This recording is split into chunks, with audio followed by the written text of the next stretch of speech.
This is a CBS News special report on this Easter Monday, the death of Pope Francis. I'm Tony DeCopel in New York. We are reflecting on the life and the legacy after the Vatican announced just 2 hours ago that Pope Francis died this morning. Francis had appeared in public less than 24 hours earlier, blessing a thrilled Easter Sunday crowd in St. Peter's Square. 88 years old, the Pope was, of course, recovering from a case of double pneumonia that put him in the hospital for more than a month. In a moment, we're going to talk to Chris Livesay, who is live in Rome. But first, Nora O'Donnell, who we're lucky to have here. She interviewed Francis at the Vatican almost exactly a year ago. Nora, good morning. Your reactions. Yeah, good morning to you, Tony. That's right. You know, he was called the People's Pope, and remarkable to wake up this morning and realize he has passed on this Easter Monday. You know, Pope Francis led the Roman Catholic Church for more than 12 years. Throughout that time, I guess you could consider his papacy as someone who reached out to groups that have been overlooked, marginalized throughout the church history. And this was just one way his papacy set a strikingly different tone. The Holy Father set the tone with his first official act as Pope, reversing a centuries-old tradition. I want to ask you a favor, he said. Before the bishop blesses the people, I ask that you would pray to the Lord to bless me. He named himself after Francis of Assisi, a saint known for his simplicity and humility. The first pope to hail from the Americas, the first Jesuit pope said he wanted a poorer church, one that would include the excluded. Rather than living in the lavish papal apartments where popes have lived for hundreds of years, he set an example by choosing to live at the Santa Marta, a simple guest house on Vatican grounds. What an honor. That's where we met him in April 2024.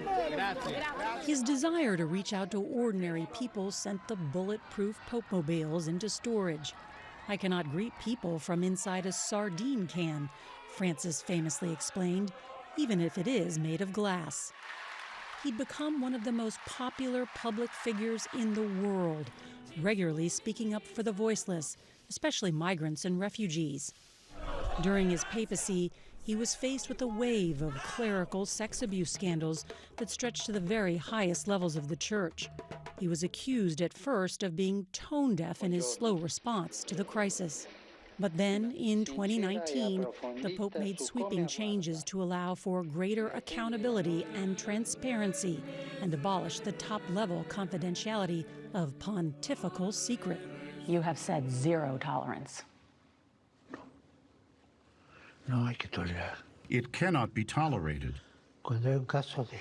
When there is a case of a religious man or woman who abuses, the full force of the law falls upon them. In this, there has been a great deal of progress. A few weeks after we interviewed Francis, it was reported that he used a homophobic slur in 2 private meetings. But in his more than a decade as Pope, he voiced support for bringing the LGBTQ community into the church. That push started aboard a papal flight just months into his tenure. Who am I to judge, he said. Hailing from South America, Pope Francis's simple style was a product of his humble beginnings.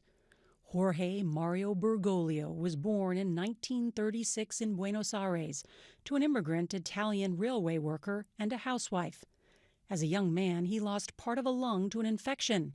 He was ordained at the late age of 32. Francis claimed he only brought a small bag to the conclave that elected him because he expected to be going back home to Argentina. Do you like when you are called the People's Pope? El Papa de la gente. Instead, he became one of the oldest popes in history, having traveled to more than 60 countries and keeping a busy schedule until the final days of his life. What do you hope your legacy is? I never really thought about it. The church is the legacy. The church not only through the Pope, but through you, through every Christian, through everyone. Personally, I get on the bandwagon of the church and its legacy for all. You mean that the church is for everybody? Para todos. Yes, for everybody. And as you can see there, Tony, in our conversation, which was more than about an hour long, his warmth, his conviction, the historic nature of his papacy, as we explained, because not only was he the first Jesuit Pope, the first Pope from the Americas, the first to choose the name Francis, as I pointed out there, because he wanted to bring a focus to the poor. And that's why he lived so simply in Casa Santa Marta, which is where we did that interview. Now, as what his legacy will be, we asked him about that in our interview, and he said he hadn't thought much about it. He hopes the legacy is the church, in his words. But I think in many of the papal scholars that we have spoken to recently and just over a year ago, they noted that he had changed the tune, but not the lyrics of the church. Do you understand what I mean? In other words, a lot of church doctrine did not change, but he did try to make the Catholic Church more inclusive, whether it was his message about gays or same-sex unions to, while he is not allowing women to become priests or deacons, he did appoint two women to high offices within the Vatican, managerial offices. That is a step forward. And then just one other thing that I thought was really noteworthy, too, that I learned, Tony, spending time with him, is now in St. Peter's Square, where we saw tens of thousands of people yesterday gather to celebrate Easter. There are now showers for the homeless. They can also receive medical care there. And that was part of Francis's outreach, to make sure that the Catholic Church and the world focuses on the poorest of the poor. Yeah, Nora, it's so great to have you here. 1 year ago, you were in conversation with the Pope, the first extensive, wide-ranging interview that the Pope had with an American broadcast journalist, you being that journalist. One of my favorite anecdotes that I've come across this morning, something that's going around, is a story of the Pope as he tells his mother back in the 1960s that he wants to go into the priesthood, and she says, please, I would suggest you study medicine instead. And he tells her, as the story goes, I'm studying the medicine of the soul. And then in his role as Pope, medicine, it would seem, for the church as well, those changes to refocus the church on different parts of the Catholic experience. Sometimes it was something that cheered liberals and distressed more conservative members of the church. But as you point out, there was a change in the tune, but not in the doctrine. And I think that continues, as I understand it, in the plans now for the Pope's funeral. He won't be buried at St. Peter's. What do we know about his plans and what's next? That's right. I mean, a couple of things. That's right. I mean, he studied to be a chemist and then, of course, was a Jesuit. And that's different. And as we talk about how the church may or may not have changed, we should note that as the conclave will commence in some 15 to 20 days from now to choose a new pope, Pope Francis put in place 110 cardinals of the 138 or so that will vote for the next pope. So that is a big influence he has had on the church, even though he has not changed essentially much of the doctrine. So I think that's worth noting as well. And then what was your other question, Tony, about Pope Francis?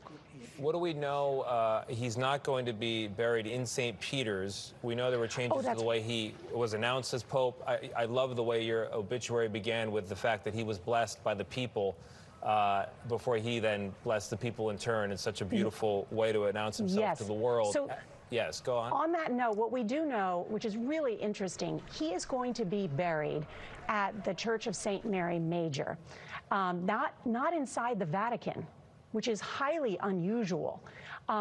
This is the church where he will be buried is the largest Marian church in all of Rome. I was just there a couple of weeks ago. It is actually the church where Pope Francis goes to pray before and after every single international trip that he does. So he has been there more than 100 times. And the reason, it's a really beautiful church. And the reason that he goes there, once again, is to bring the focus to Mary, the Blessed Virgin Mother. This is a picture of him there praying right before this really beautiful picture of the Virgin Mary. And so he will be buried there. And again, I think it's just, like you said, how the Pope has tried to do things differently, to break with the centuries-old tradition of the Roman Catholic Church and to bring attention, whether it is to the marginalized and the poor, or in this case where he will be buried, to Mary. A saint that he, of course, and the Blessed Virgin Mother, and to bring attention to her teachings and what she represents for the Catholic Church. No, it's an amazing thing, as you pointed out, a pope of firsts in his life and now a pope of firsts in his death as well. We have Chris Livesay in Vatican City for us. Chris, where are you? What's the mood there? What are you seeing? What are you hearing? Good morning, Tony. Well, I am overlooking St. Peter's Square just behind me, and you'll hear gongs of the bell. Each one of those gongs represents 1 year of Pope Francis's life. He died, of course, at the age of 88, so we will hear 88 gongs throughout this morning.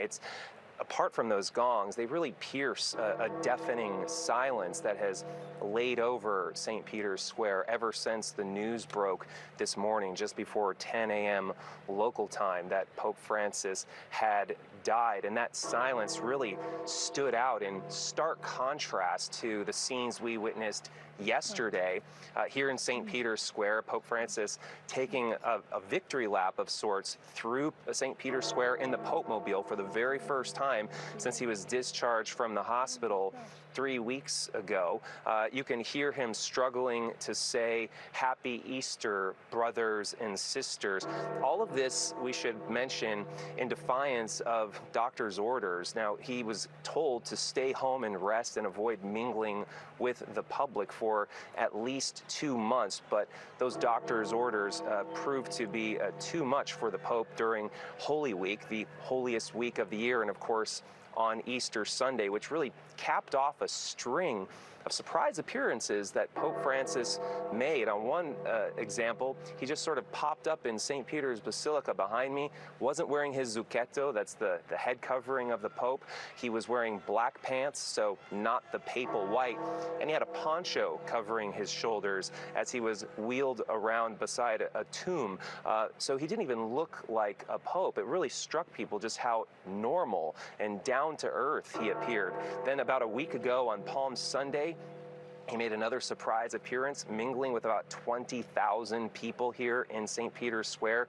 On Thursday, Holy Thursday, he made a surprise appearance at a prison where he kissed hands of many of the prisoners and they kissed his.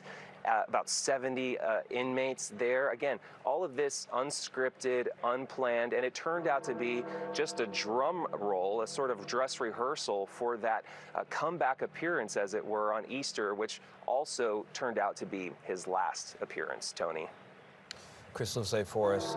Chris, thank you very much. Nora O'Donnell reporting as well with an obituary there, remarking the passing and reflecting on the life of Pope Francis, age 88, 12 years as Pope, at times to cheers from more liberal members of the church and much distress for conservative members of the church. But as Nora points out, while he changed the tune of the church, he did not change the doctrine. And now we look to what happens next. For much more coverage, you should stay on this channel, 7 a.m. A special edition of CBS Mornings will follow.